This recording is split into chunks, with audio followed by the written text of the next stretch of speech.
Okay,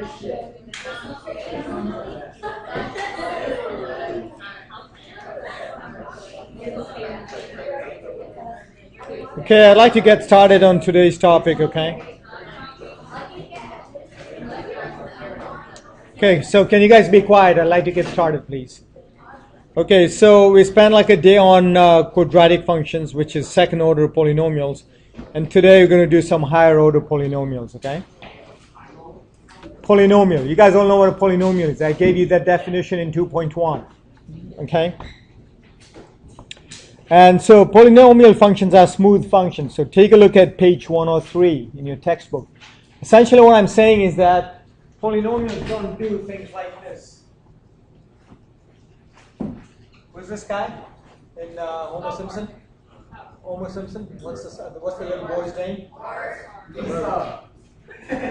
Yeah, that's the guy's name, right? Lisa, right. Okay, so they don't do jaggy things like that.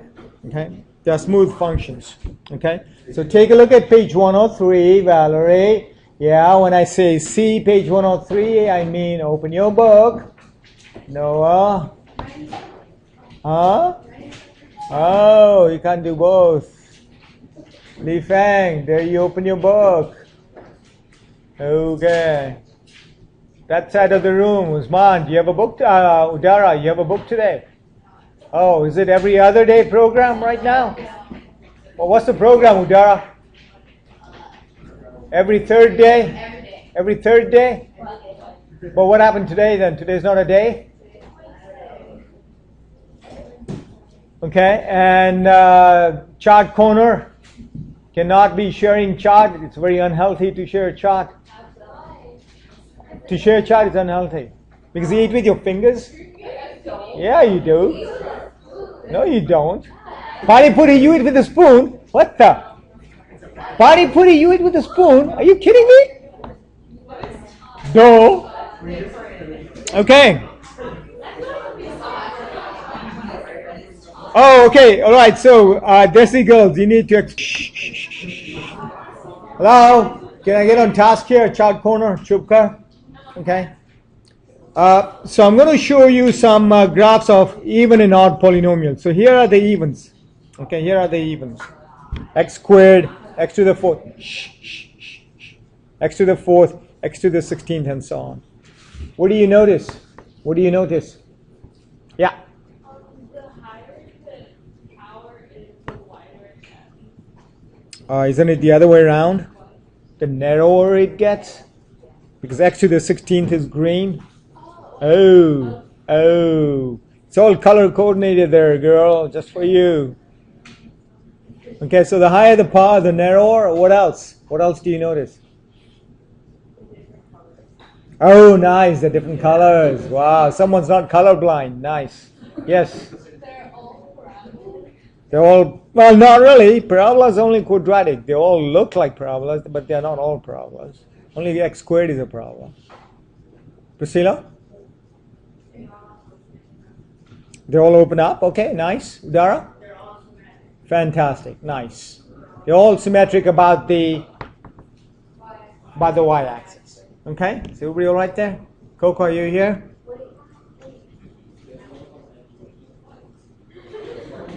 Okay? And then you need to get it from your neighbor because I need to move on. And so here are the odd ones. Here are the odd ones. Okay? Here are the odd ones. Again, what do you notice? They're different colors. Yes, I agree with you. They're different colors. What else do you notice? Yeah. They're all odd like you are. Yes, I agree. Anything else? Yes, Udara. About? Nice, good job. Because they are odd, they're symmetric about the origin. Okay? All right. Did you guys get the polynomials, the odd and the even and odd ones? Yes? Eric, can you stop touching her and flirting with her? Coco, is he annoying or is he a nice boy? Is he annoying or he's a nice boy? He's a nice boy? Yeah, he's trying to touch you, man. Yeah, he just, yeah, so that's what I'm saying. Is he nice? Good. Yes.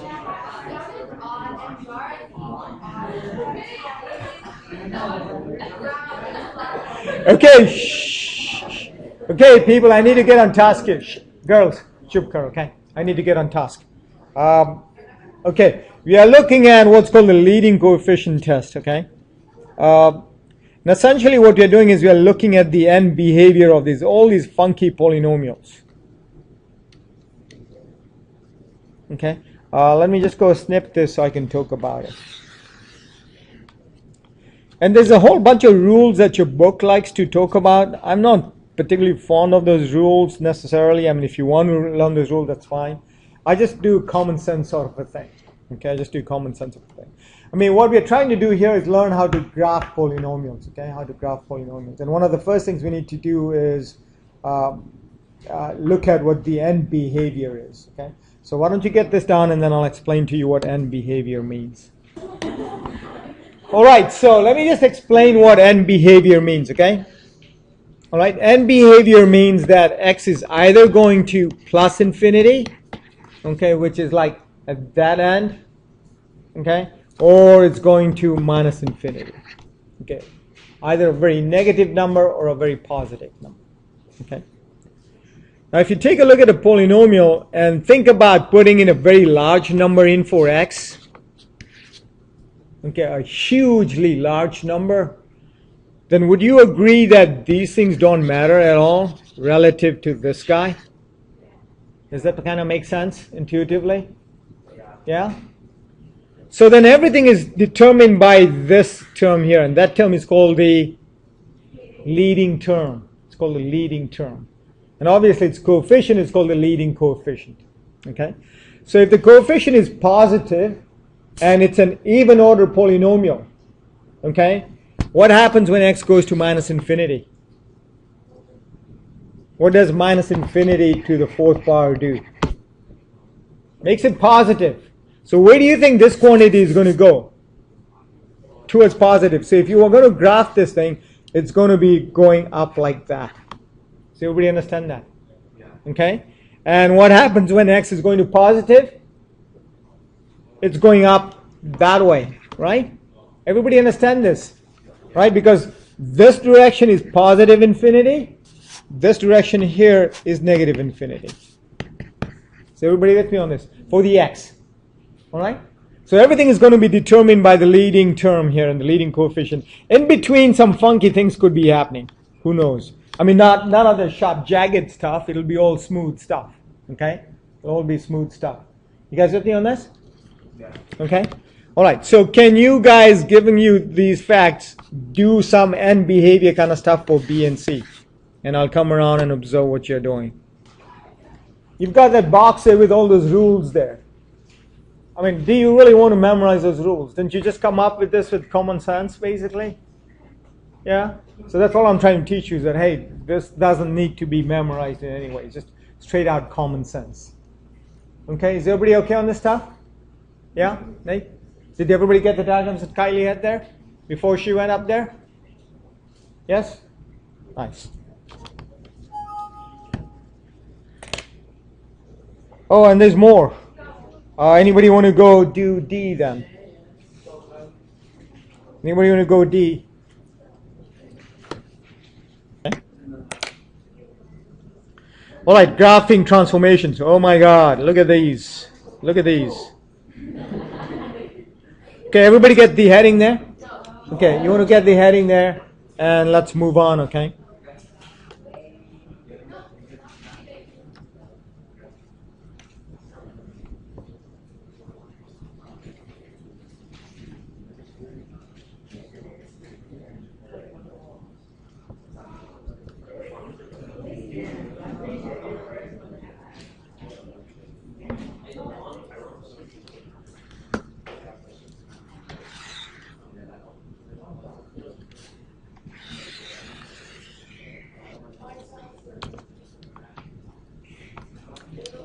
All right, can you guys get all these down so that I can start showing you how to graph this?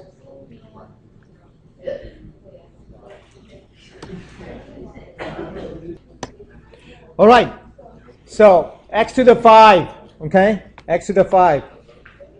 So let's talk about n behavior. What happens when x is going towards infinity? What happens to y? Goes to infinity as well. So it's going to be going in that direction right there. Okay. What happens when x goes to minus infinity? Goes to negative infinity, which means it's going down like this. Okay. So that's what n behavior is going to be.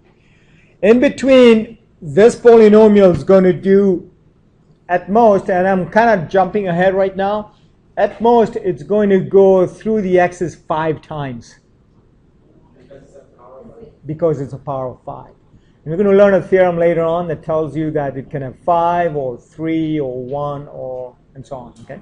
But for now, let's just assume that it's going to go through the x-axis 5 times. 1, 2, 3, 4, and 5. So it's kind of going to do something like this.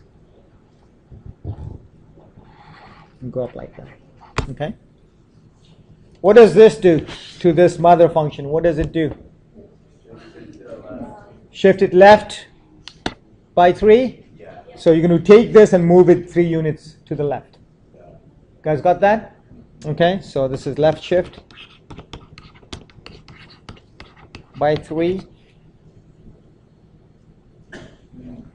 What about this transformation? What about that transformation? What can you say? So there are one, let's see, maybe 2 possibilities here. So what do you want to do? Sorry? You want to go up 1? Don't you want to multiply by a half first? Yeah. So don't you want to go scale? Scale by 1/2. What does the minus sign do? Reflect across the x-axis and then up 1. Nice. That's the order you need to go in. Up 1. Are you guys with me on this? Rx means reflect in the x-axis. R standing for reflect. Okay? Is everybody all right on that? Okay? All right, so can you guys do D for me now? Okay, so I'm not going to tell you the answer. You guys do D. Going and give me the answers, Nate. Step 1. Are you sure? Don't you want to do the inside parenthesis first? Left 1.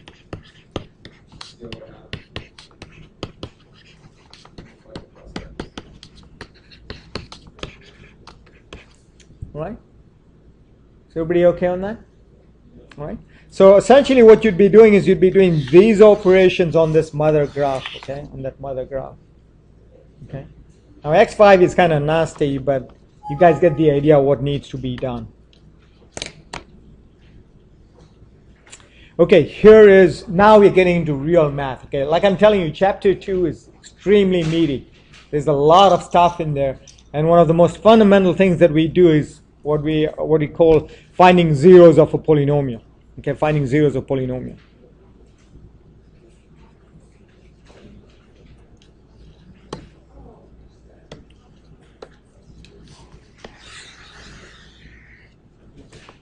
So remember, to find a zero of polynomial, essentially what you're saying is, okay, solve this equation for me. That's what it means. Any x value that you can find that makes this guy a 0 is called solving the polynomial.